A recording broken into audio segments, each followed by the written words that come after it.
Day 2 of Astros spring training was all about Lance McCullers Jr. and his return eventually to the Astros. Remember, he hasn't pitched in a big league game in 2 years, the last one, World Series of 2022.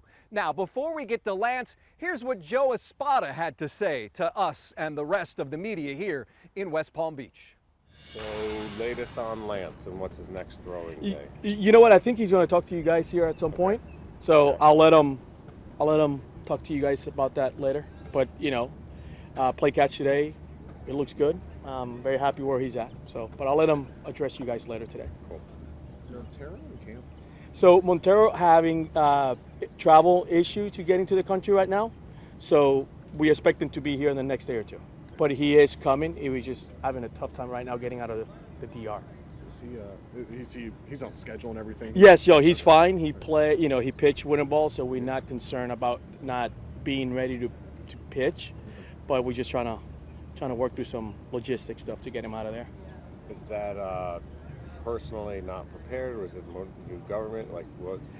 What you can share? Yeah, for me, it's not the first time that we've had players from the DR or Venezuela the visa issues or getting the travel arranged. Usually takes some time to run into some issues where the government and some things that sometimes we can't control those things. So it's nothing new. Just stuff that I think in the past he's actually been late because of the same issue. So. Okay. How much do you think you will get Bryce Matthews in the games early, and what positions will he play? He'll be in the lineup game one. He'll play second base. There you go. I give you a little. He'll in the split squad. He'll stay here and play second base. So you get some of these guys like DeZenzo and Cam Smith, like these guys who could play multiple positions. Are you gonna kind of try to experiment throughout spring training and plug guys different spots? Yeah, they'll be playing multiple positions. Like DeZenzo, I'll play him in the corner, left field, right field. I'll play him some first base. So yeah, you will see these guys be moved around. Matthews will play some third and short as well? I'm going to keep him up the middle, but he's going to get most of his reps at second base.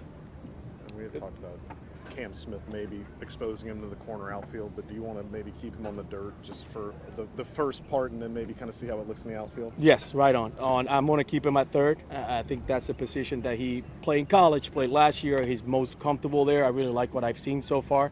The outfield, he's seen some balls off the bat during BP, so we'll allow him, we keep him doing that. But right now, in the game, my plan is not to play him in the outfield. What about Whitcomb? He'll play all over the infield. Same thing, second, short, third. He'll, maybe some first utility there also for Wick. You made mention in the offseason that you didn't love kind of how you guys were defensively last year. Are you doing anything this year outside of all the flexibility that's going to make you guys better defensively this year, ideally? You know what? I don't say that I did not love. I just think that we have been better. Mm-hmm. So we're going to address those. Spending more time doing side drills like you guys see here, emphasizing the fundamentals, taking care of the ball. So we'll spend a little bit more time on that during our individual work. With Cam and his development, do you guys have an idea where you want to start him, or could that change depending on how he does here in this camp? That's a conversation for more player development and stuff. I'm just happy to have him here. I want to expose him to big league Cam, get him around the players, but we still don't know. I'm just excited of what I've seen so far. Does he remind you of anyone? You know what? No, it's just not good to comp, especially when you've just been like 3 or 4 days with someone. But he does. But I'm gonna save that comment in case something, get some questions about it, But no, but he's a good-looking player. I'll ask you later. Yeah, there you go. Is he truly like one of those we talk about his defensive position, but like his bat's going to kind of tell you guys where he's got to play? Yeah, that's going to be the X factor for him, right? The bat, the approach, the right center field, how he drives the ball, how he swings his strikes, all that things is what was very attractive. And his athleticism, he's a guy that could play third, but also can go and play, anywhere on the field. You mentioned Lance is going to talk to us later. Yeah. In general, he's obviously there's very few people on this team that have vocalized how much they love this franchise, how much they love this city, and he just hasn't been able to pitch. Right. I guess, how have you seen him handle that maybe mentally, just with with everything that he wants to give, and his body's just not letting him? Better than he has handled that. Better than what I would have handled. He's, this guy wants to be on the field. He has pitched huge games for us. While I've been here, I saw him in 17 shove it up, against us when I was on the other side of the field. So I respect that about Lance. I seen how bad he wants it. So I'm just happy that he is close to getting back on the mound and contributing. You got Diaz, you got Caratini. Salazar's been around a while. He's played a lot of games for you guys. Will y'all explore all the possibility of maybe keeping 3 catchers to start the season? We have talked about it, but we'll see how the team shapes up. But having those 3 catchers who we can depend on them, can catch, pitchers trust them. It's a strength of our for our club. When you have a loud narrative like you have with the outfield right now, fans not loving where the outfield is, and Chaz says he hears it, they want to surprise people. Is that something you address, you talk about, or you just like, listen, boys, just do your thing? Yeah.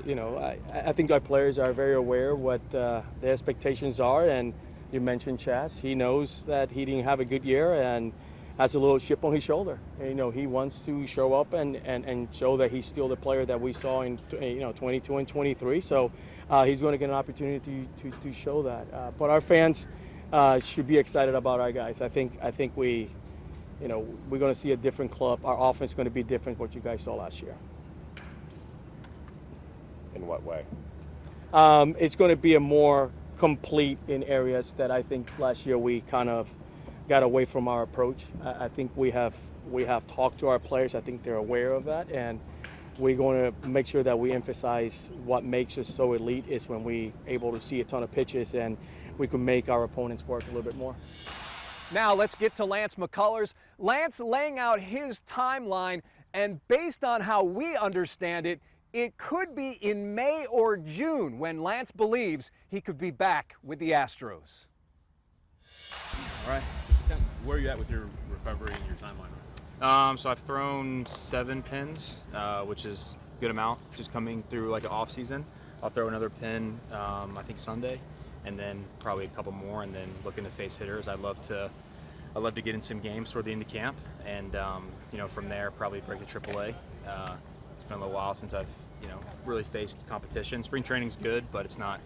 There's still a little bit of a gap from spring to the season, so I think we all feel it would be the best to try to get a game or 2 under my belt down here in Florida, and then probably go to AAA before making the decision to join back.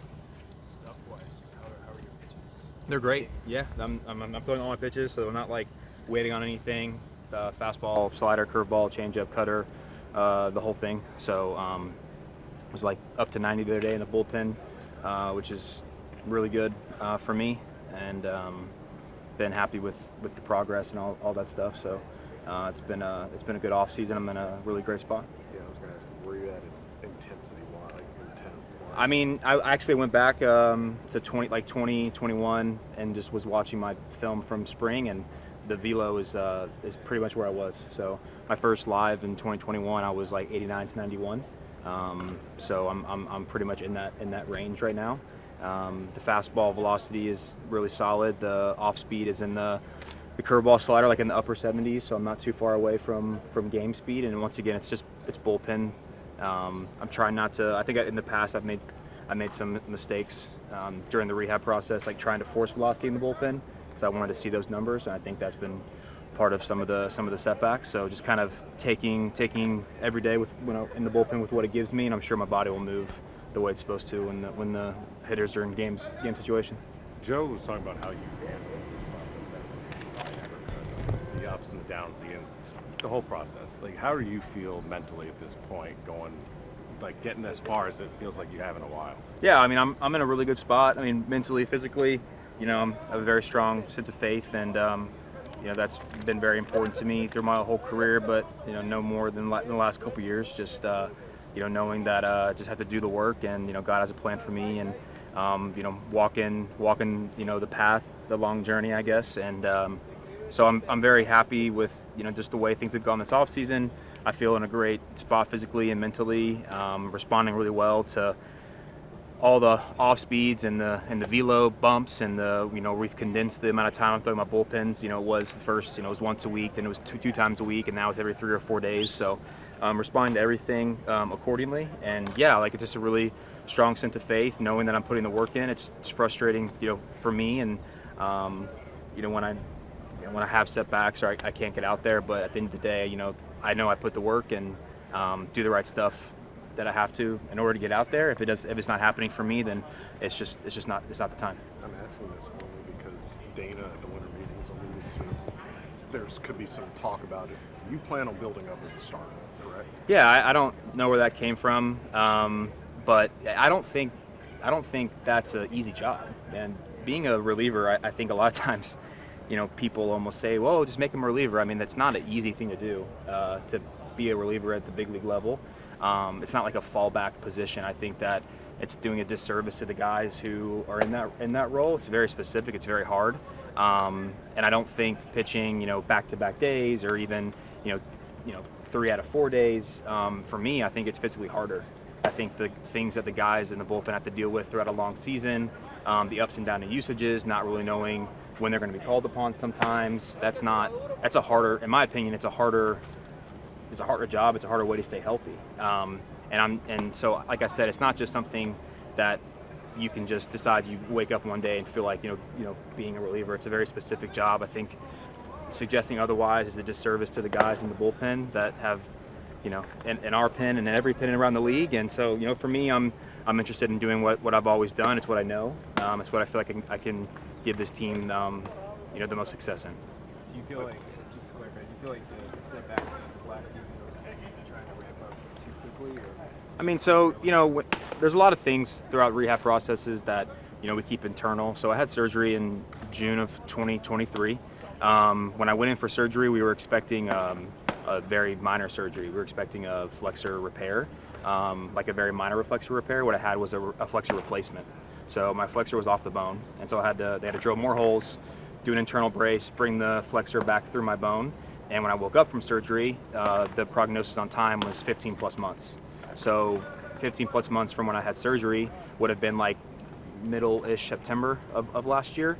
But Elytros was very upfront with me, saying it could take 15, 16, 17, 18 months. So it was my decision to try and make it back on the 15-month timeline. And when I had the little setback in June, that just wasn't going to be possible. So I don't think it was any, we were just pushing for a goal, and it just didn't happen. You've seen this team over the years lose several stars, several leaders in this clubhouse. Now, obviously, Alex is gone. Who do you see stepping up? How does this team continuously just replace guys that seem irreplaceable in the moment? I'm not sure, honestly. I think time will tell. I think last year a lot of guys stepped up. Hunter took a big, massive leap forward. Spencer stepped in and played phenomenal for us. In years past, you've seen Dubon, step up for us. You've seen Chaz step up in huge moments for us to help us win a World Series. So I feel like we always have guys that are willing to, that are able to kind of, rise and meet that challenge. Obviously, we're bringing some new guys in. Christian Walker's a phenomenal player. Paredes as well. We have some other guys that we've brought in too. So looking for everyone to kind of step up. I think we have a great overall pitching staff, top to bottom. You can't replace Kyle Tucker, you can't replace Alex Bregman, but other guys can step up and play well. I think collectively as a group, we still have a great team to make a run in the West. Were you surprised at all about how this offseason went, about some of the moves that were made?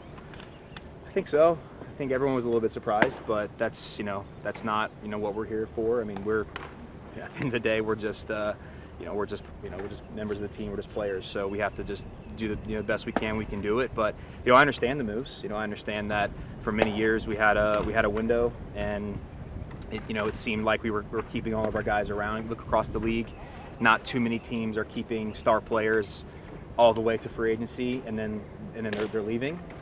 We've done that here as a commitment, I think, to the fans to carry through all of our star players to try to win in the window we have. And so I think the move with Kyle, really kind of listening to what Dana was talking about, was more of a not going to probably bring him back. So looking to bring in some guys to help us win, and some guys in the future as well. So At the end of the day, like I said, I still think we have a great team. And we just have to play well and stay healthy. What does that tell you about the trajectory maybe of the franchise? Where do you kind of think that is right now? Well, for me, I think it's you look at a lot of teams that go through amazing periods of time, not necessarily as long as we had, but other teams, they build up, they have a nice 2 or 3 year run, make some playoffs, maybe win or go to a World Series, and then they kind of fade for a while. And then they kind of have to do the whole rebuilding process. I think what you're seeing happen in front of our eyes is the team trying to stay actively competitive. I think they're trying to continue to put good teams on the field that have a true chance to win the West and a chance to make runs in the playoffs. So I think the trajectory is good. I think it's much better than a lot of clubs that have a lot of success and then ultimately have to go into a massive rebuild for many, many years to come, through the draft and things of that nature. I think we have, Hader sticking around for quite some time. You have Altuve, Jordan, Yainer Diaz. I mean, we have a lot of really, Hunter Brown, a lot of really great players that are here that they're going to be here for years to come. It's been 8 years. Was it kind of hard to believe you and Jose are the only ones left from the 2017 team? Yeah, so Centrone said that this morning. He came up to me and was like, you and two are the only guys left. I mean, but I honestly look at it as a blessing, just to be able to be with that group of guys for so long and be in a window of true, the Astros in a window of true dominance for so long. I mean, that's not something you see very often. You even have the massive franchises. Obviously, you're starting to see the Dodgers look that way now and things of that nature, but it's very hard to be that good for that long. So I know people, it's a new look club, and it's maybe, coming out of the chute, we're like a little bit more step by step. Hey, let's get out of the gate hot. Let's win. Let's put ourselves in a situation to win the West, and then move to the playoffs. Versus showing up to camp and saying it's World Series or bust. But I mean, I think we still have a really great team. I think fans, should be very happy for the time that we've had, and I think excited for the future. I understand that you never want to go too far in the process. Are you at a point where you can start to think about how you want to impact this team? Well, I mean, if you look at, if I can get in, I think when I breach games, if I can, when I do that here in camp, the timeline will get shorter, and I think the window of return, we'll get there. But we have, I'm gonna hopefully face hitters here in the next couple weeks, and then hopefully get into some games in March, and then get into the rehab games, and then you're looking at, I think I can only go on rehab for 25 days or 30 days, something like that. So when I break for AAA, there's a pretty clear timeline and indication of when I will be able to come back, and then you pencil me in for hopefully impacting this club in the rotation for the rest of the season. Are you still on the subcommittee of the union? I'm not. No. Okay, so who's the player? Are you still player rep? Tucker was, so yeah. I think I got 2 kids and rehab and other things. I got too much going on for that. Yeah, so I'm not really sure. I mean, obviously I'll always be involved in the union. I'm very proud of our union and what we've accomplished over the time that we've been a union, but I'm not as active anymore. Follow up, I guess, in general, what the Dodgers have done this offseason, a lot of talking about salary cap and things like that. Where do you stand on I know where the players in general stand on the salary cap, but just as you guys go in next year for some big negotiations, kind of where do you stand with that? I don't view anything the Dodgers are doing as bad for baseball. I don't view it as they are a team that is a big market club, and that's there's other big market clubs in the big leagues. There's the Yankees, there's the Mets, and then there's the Red Sox, the Cubs. I mean, there are other massive markets, and they think they have a window of opportunity to win, and they're going for it. So I don't see anything wrong with that. Other clubs are doing very similar things as well, and then you have some clubs that are kind of in between. But I don't see what the Dodgers are doing as bad for baseball. At the end of the day, the favorite out of spring training doesn't always win. You have a long season. Playoffs are wild, and people have to stay healthy. So I mean, there's the CBT, which effectively is used as a salary cap by most owners, and there's penalties as you go along that. So I guess it's just up to the individual club and the owner and the front office on how much they want to spend, how much they want to pay in penalties. And if they don't, they just don't go over it. So, I mean, people use the CBT. So that's the story here from West Palm Beach. Of course, The pitchers and catchers continue here during spring training, and then the full squad reports on Tuesday. It will be very interesting, again, to see which players, position players, trickle in as spring training rolls on. As always, thanks for watching, and continue to check us out on KHOU 11+.